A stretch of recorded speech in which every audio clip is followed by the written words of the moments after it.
तारीफ कितने कमाल की चीज है। तारीफ इतने ज़्यादा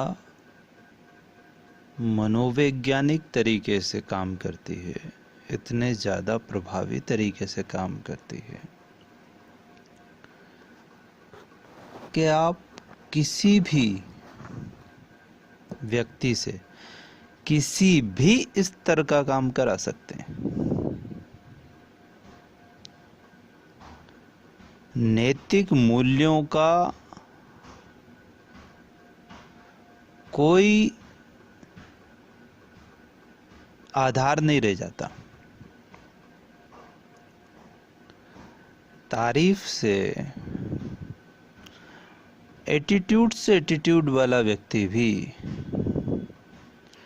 आपके साथ सहज और सरल तरीके से, जो उसके नेचर के बिल्कुल विपरीत काम हो, जो बिल्कुल विपरीत वस्तु हो, वो भी सहज और सरल तरीके से स्वीकार कर लेता है। मैंने तारीफ का जादू देखा है, बहुत कमाल की वस्तु है।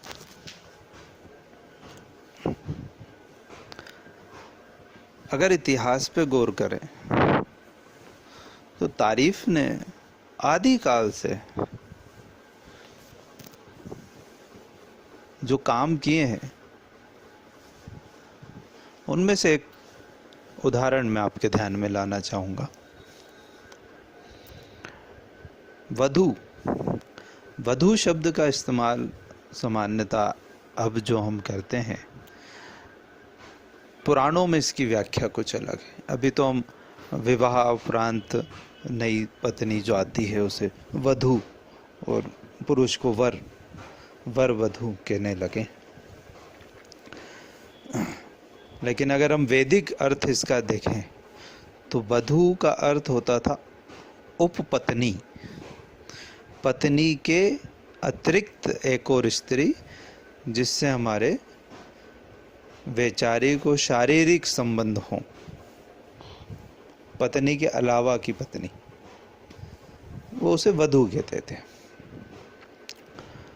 और आदिकाल में ही हमारे यहाँ ऐसी व्यवस्था तक थी कि जो भी संपन्न लोग हैं, जो सक्षम लोग हैं समाज के, बड़े धनाढ्य राजे महाराजे, ये लोग, या बहुत बड़े बड़े ऋषि जिन पे जो राजर्षि कहें, राजाओं की जिन पे विशेष कृपा है और जिनके पास धन का कोई अभाव नहीं है, वे सभी लोग वधू रखते थे, पत्नी के अलावा भी एक और पत्नी। और एक एक वधू नहीं, कई कई वधुएं होती थी। इसी में एक किस्सा पाली शहर का आपने सुना होगा, कई बार उसका मंचन किया गया है, फिल्में भी बनाई गई हैं, जिसमें नगर वधू का हर 2-4 वर्ष में एक कंपटीशन होता था। नगर वधू बनने के लिए महिलाएं, लड़कियां अपनी क्षमताओं का प्रदर्शन करती थी। तो कुछ चीज़ें उनमें देखी जाती थी, जैसे एक नृत्य कला, पुरुष को उत्तेजित और आकर्षित करने के लिए और अपनी अंगों के प्रदर्शन के लिए नृत्य कला एक अच्छा माध्यम था। तो आपने सुना होगा एक किस्सा कि नगर वधू का चयन हो रहा है और उसमें एक अन्य लड़की बीच में बोल पड़ती है कि ये नृत्य जो ये कर रही है उसमें त्रुटि है, और ऐसा बोल देने भर से उसे उस कंपटीशन में भाग लेना अनिवार्य हो जाता है। क्योंकि उस समय बड़ी अच्छी प्रथा थी कि अगर आप गलती कर रहे हो तो गलती कर रहे हो का आरोप लगा रहे हो तो सही करके स्वयं दिखाना है।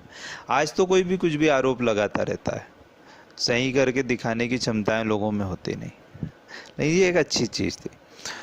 तो एक लड़की ऑब्जेक्शन ले लेती है, तो उसे उस में पार्टिसिपेट करना पड़ता है, और फिर वो पार्टिसिपेट करती है और नृत्य का उच्च प्रदर्शन करके, सही प्रदर्शन करके उस कंपटीशन को जीत जाती है।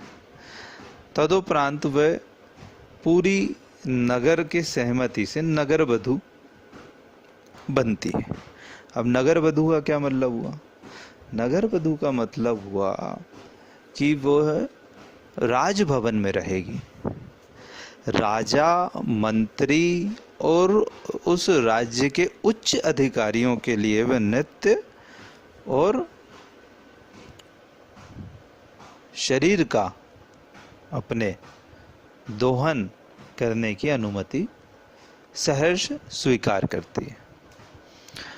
एक तरह से आज की दृष्टिकोण में कहा जाए तो वो वेश्यावृत्ति का पद स्वीकार कर रही है। अब ध्यान देने वाली बात यह है कि वे क्यों स्वीकार कर रही है। वो स्वीकार इसलिए कर रही है क्योंकि पूरा नगर, पूरा शहर उसे सम्मान दे रहा है, उसकी तारीफ कर रहा है, उसकी प्रशंसा कर रहा है। जब नगर वधू शहर में शहर भ्रमण करने आती है तो लोग रास्ता खाली कर देते हैं। जब उसकी डोली शहर से निकलती है तो रास्ते खाली करवा दिए जाते हैं। जब वो किसी जगह शॉपिंग करने जाती है तो व्यापारी उसके आसपास नतमस्तक होकर खड़े रहते हैं, क्योंकि आज की भाषा में अगर बोला जाए जिसे थोड़ा सा अपमानजनक माना जाता है तो वो राजा की रखेल है। लेकिन उसे इतना सम्मान दिया जा रहा है, इतना व्यवस्थित ढंग से सम्मान दिया जा रहा है, इतना परंपरागत तरीके से सम्मान दिया जा रहा है कि वह तो नगर वधू है ही, और आने वाली और भी कुंवारी लड़कियां जो अभी अभी यौवन में प्रवेश कर रही हैं, वो उसे देखकर नगर वधू बनने का सपना देख रही हैं। आप सोच सकते हो सम्मान किस स्तर पे काम कर रहा है। सिर्फ सम्मान। एक और उदाहरण से समझाता हूं। जब इंडिया में फिल्म इंडस्ट्री शुरू हुई तो पुरुष वर्ग के लिए स्त्री के साथ काम करना बड़ी दिक्कत के विषय था। तो शुरू में तो पुरुष ही स्त्री का रोल अदा करते थे। उसके बाद कुछ वेश्याओं को, जो वेश्यावृत्ति का काम करती हैं, उन्हें लाया गया। बड़ी मुश्किल हुई, लेकिन उन्हें समझा बुझा के लाया।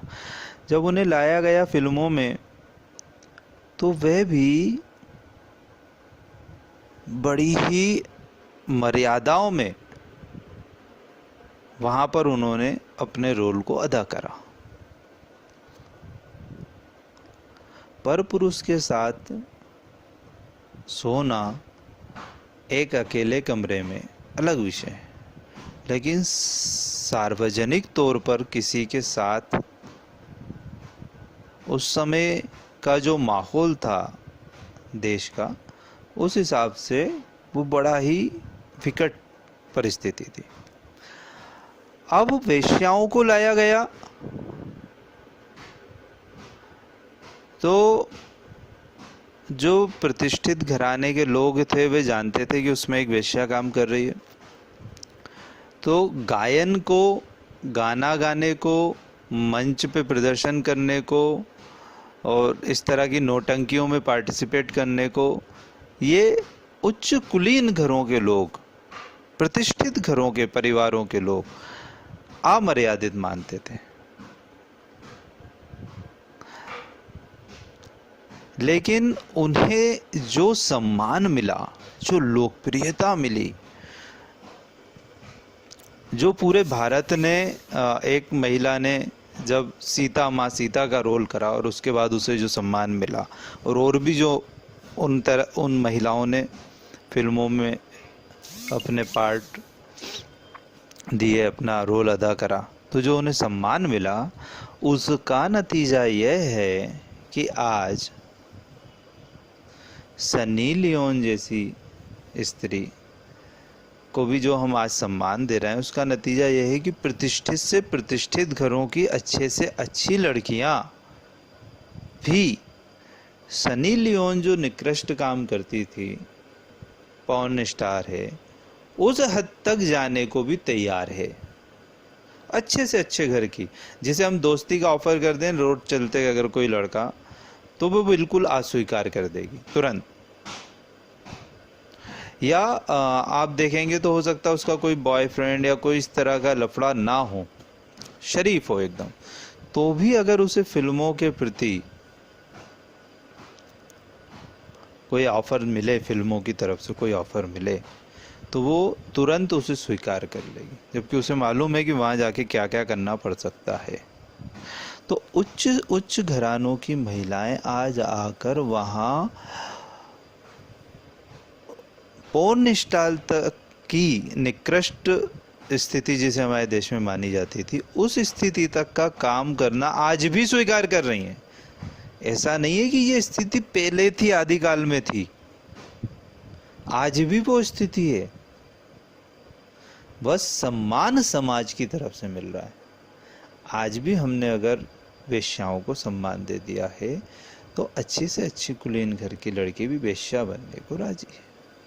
सम्मान इतनी तेजी से काम करता है कि आप व्यक्ति से निकृष्ट काम भी करवा सकते हैं।